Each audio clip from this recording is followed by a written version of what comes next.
Gera ang inyong solusyon na alam ninyo.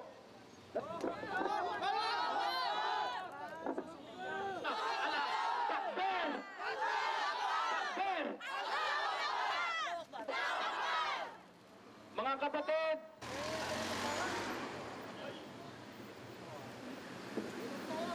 Na Muslim, tayo ba papayag ng Amerikano ay makialam? Nananawagan kami na itigil ang gera sa Mindanao. Nananawagan kami ng kapayapaan. Igalang ang 1996 MNLF agreement between the government. Kami ay kumukundina sa patuloy na presensya ng mga sundalong Amerikano sa ulo.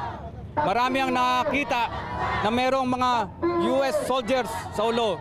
At ito ay ginagamit bilang consultant sa nagaganap na gera na ito.